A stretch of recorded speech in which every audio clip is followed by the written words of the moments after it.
Okay, my name is Benny Martinez, and I want to thank you for inviting me to be here today. I lived here in Houston for about 55 years, during which time I was a member of LULAC Council number 60, the Knights of Columbus, the Veterans of the Foreign War, the American Legion, the American GI Forum, and other organizations that we did a lot of work for scholarships, and also to correct some of the violations of civil rights that was going on at the time. One of my most memorable moments that I had was back in 1963 when we invited President Kennedy to come to a ball that LULAC was having at the Rice Hotel. He came in to our ball at about 8:30 that evening, and the crowd just went wild, cheering and hollering, "Viva Kennedy, Viva Kennedy."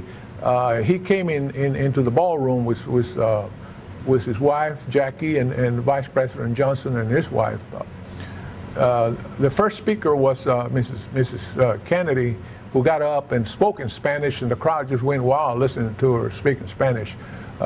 She said, "I'm glad to be here amongst you Texans in the state of Texas, which was founded 100 years before the state of Massachusetts, where my husband was born." And then she said a few other things in Spanish. The president spoke next, and he said he was trying to do all he could to have good working relations with the countries in South America, Central America, and Mexico. He only spoke very briefly, and after that, they started playing music. They had a trio there that started playing music.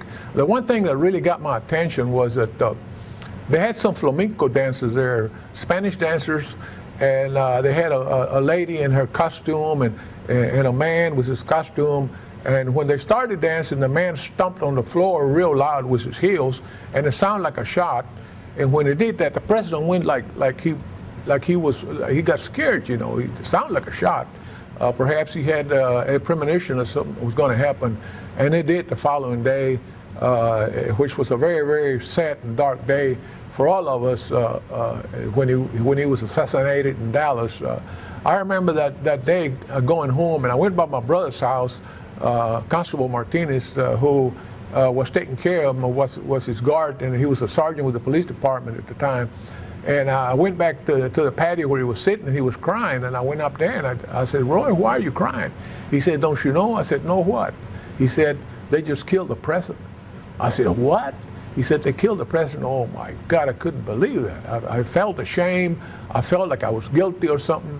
It was a tragic time for us. And you drove down the street, and you could see people crying, and it was a horrible thing.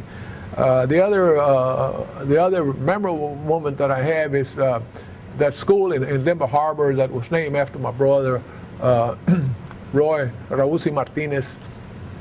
It took us a while to finally get the name. Well, I went to see the school when they was building it, and it looked real good. And I found out there was going to be an elementary. And I asked some of the people if they hadn't named it yet. Said no, they haven't picked a name for it. So I decided that perhaps my brother was very well worthy of having a school named after him. So I went to the committee who was in charge of picking a name out. There was about 23 of them. And I did a presentation on the history of Roy, my brother, who was a World War II decorated veteran. He was 6'4.5" tall. He was a student at the University of Houston, had a clean record, and I thought that he was a good candidate. One of the problems that the Mexican Americans were having, not being allowed to join the police department, was that they claimed they're not tall enough, they didn't have what it took to be a policeman, and the like. So LULAC members went with Roy before the city fathers, and they asked, "Can you tell us what's wrong with this man? Can you tell us why you won't admit him?" And they asked Roy to stand up, and Roy was he was 6'4.5". He looked like Hercules. I mean, he was well built, and so they accepted him. So he made history by being the first Mexican American policeman to be accepted by the police department. The next, my now other brother, who was just as big, at the same time went to the fire department, and he became the first fireman to be accepted by the fire department. And I thought that Roy deserved that school being named after him, because for more than 50 years he dedicated to doing civil work, fighting civil rights, for education, for scholarships, and everything else he could do with several civil rights organizations.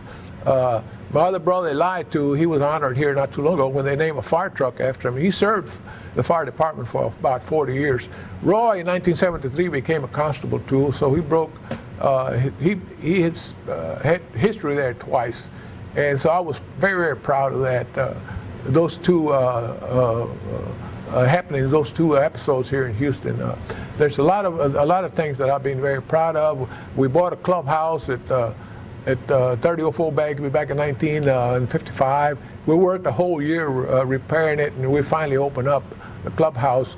From that clubhouse, we got a little program which was called the Little School of the 400. From there, where they would teach children, small children, before they started school, the 400 basic words in English, so they wouldn't have any trouble failing the first grade. And so from that program came the model for Head Start. Another program that we started there that I'm very proud of is Project SER. When we opened up that project, it was called Jobs for Progress, where we were helping people find jobs at different companies from the LULAC clubhouse.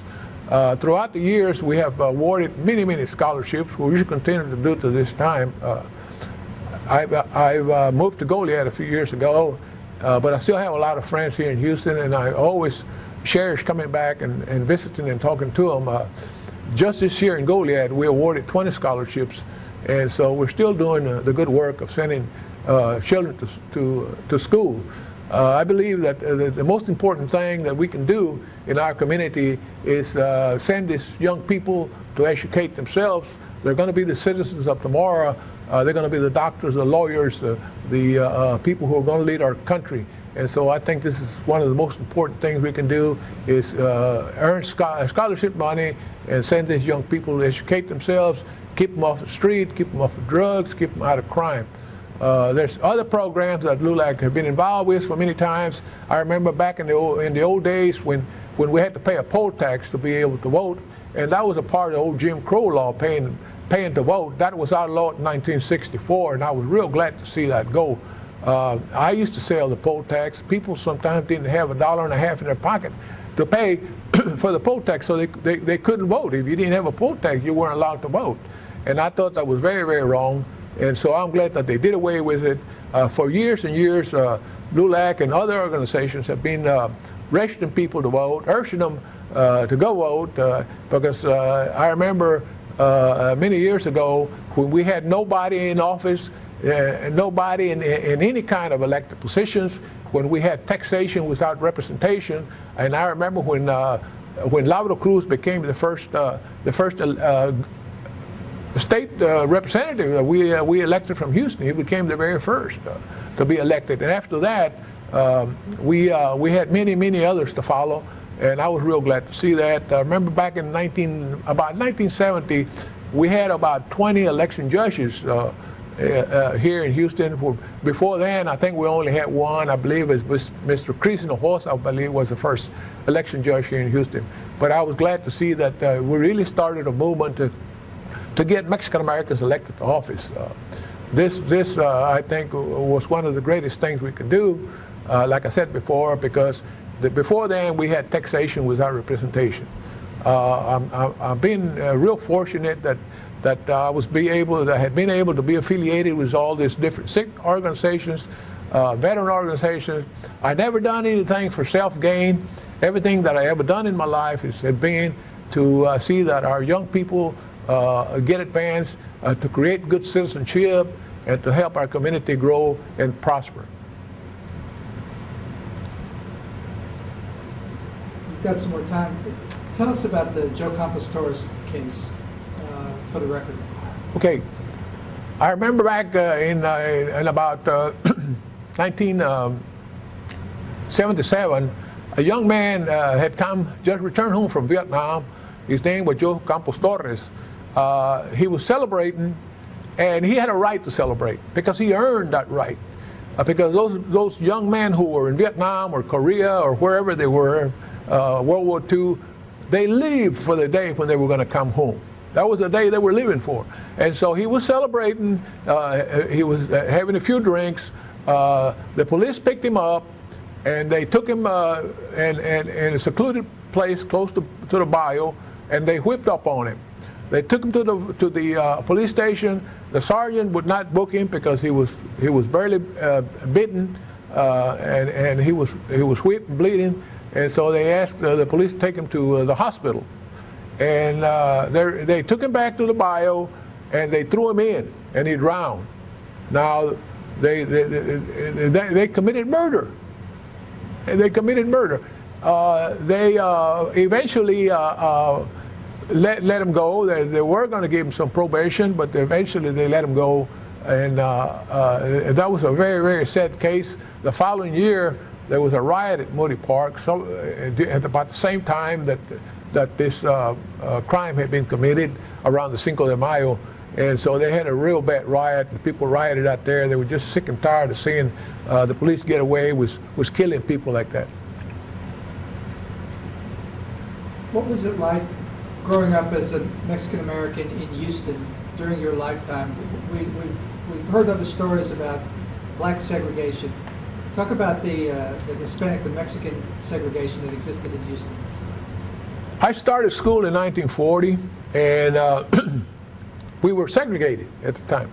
There were black schools, Mexican schools, and the Anglo, or the white schools. There were 3 schools. Prior to 1940, or prior to 1932, there were some schools where you could go to the 7th grade and that was it. You couldn't go any farther until LULAC got involved and fought that case. Another case that LULAC fought that put an end to segregated school was the Minerva Delgado case from Bastrop, Texas, and that was fought by John J. Herrera, Carlos Cadena, and Gus Garcia. And when the Supreme Court's the state of Texas said that Mexican-American children could not be segregated anymore. But we were segregated up until around 1950 when they put an end to it. I remember that back in 1946 when I was a student here at Jones Elementary, we went out to Lindale Park off of Irvington, and there was about 6 of us. And so we went, we were going to go into the swimming pool, and they wouldn't allow us to go in there. They said they didn't allow Mexicans. And so we went out to the bayou, and that's where we used to go swimming in the bayou because the swimming pool wouldn't allow us to swim. I remember in some of the theaters you could go in and you could sit on the left side. The white folks would sit on the right and the black would sit in the balconies. Restaurants, there was a lot of restaurants that you couldn't go in. They had a little window around the back where you could go in and get your whatever it was you wanted, sandwich or hamburger. Barbershops, you couldn't go into them. There were several places where you couldn't go. They had signs, no Mexicans allowed. And there was a lot of places who didn't hire Mexican Americans. I remember when I came back from Korea and I went to Rainbow Bread to get a job. They were hiring, and they had an article in the paper that they were hiring truck drivers, route men, and they were paying good money back then during the 50s, $100 a week, and that was good money. So I said I was going to go apply for a job, and some of my buddies that I knew said they don't hire Mexicans. They don't need you going down there. I said, well, you know, I know the city real well. I'm a truck driver. I know how to drive a truck. And I said, maybe if I go there and tell them, you know, all these things, you know, and maybe they'll hire me. So I went and told them, you know, I'm a high school graduate. I know the city well. I know how to drive a truck. And I thought I was well qualified. And they told me to come back tomorrow. I went back. They told me the same thing for about 3 or 4 different times. And then they finally told me, we don't hire your kind here. And that really left a bitter taste in my mouth. So I told them, okay, I said, we won't eat your kind of bread either. But then later on, we got to be friends again. Then they started blacks and Hispanics. And then they would even donate bread when we were having a barbecue, LULAC was. So, you know, things smoothed out. But we didn't have to go to all that. We didn't have to boycott them people. Who were some of the outstanding leaders of LULAC during your time here in Houston? Who were some of the outstanding leaders of LULAC during your time here? Who were, or who was going to be? Who were? Who were? when I first, well, it seemed like I've been affiliated with LULAC all my life, because even when I was born and before I was born, my parents were already members. My grandmother was the president of the Women's Council there in Goliad. So I started working with my father and my brothers, helping LULAC when I was about 14 years old. But some of the great leaders that we had that I can remember from here, from Houston, was John J. Herrera, who was national president in 1951. The other one was Mr. Felix Tejerina, Don Felix Tejerina, who was president from around 1966 to about 19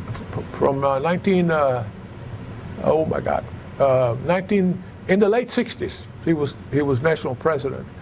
It was he who was president when Project, the Little School of the 400, which later became Head Start. Also, another well-known gentleman from here was Mr. Roberto Nelas, who was also national president. Then in the last 10 years, we had two lady presidents. Belen Robles is one, and now Rosa Rosales. How are things now in Houston? How have things changed for Mexican Americans in Houston? Well, the things have really changed. Mexican Americans are becoming a lot more Americanized and less Mexicanized. We have all these young people who are coming out of college with degrees. Some of them are becoming PhDs, doctors, lawyers, pharmacists, nurses. And so the greatest thing that can happen is to educate these people. That's the greatest thing. And so there's been a lot of improvements in civil rights. The violations are, and the hate and the prejudice that used to be there at one time it's kind of, it's lightened up some. There's still some there, but not like it used to be anymore. And I remember as a boy, sometimes we would get on the bus and the bus driver would tell us to go to the back. What do you think about the future here in Houston? But the what? Future. The future. Yes, sir. I think that Houston has got a beautiful future. Houston is a big city now. The one big thing about Houston is you got all this oil here all around. You have the ship channel, one of the largest ship channels in the United States. You have several different companies. You got NASA. And I think that Houston's future for the economy looks very bright for Houston. And I think that Houston is going to prosper and grow a lot bigger as time goes by. Anything else you'd like to say?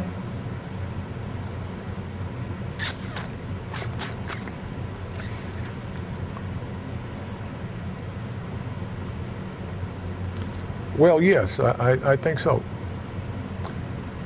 I would like to express my most sincere appreciation to my parents and to my older brothers who were my role models, who always steered me in the right direction and always told me, to do well and to treat other people fair and be good to people and to help them in any way that you could and to love God and to love thy neighbor.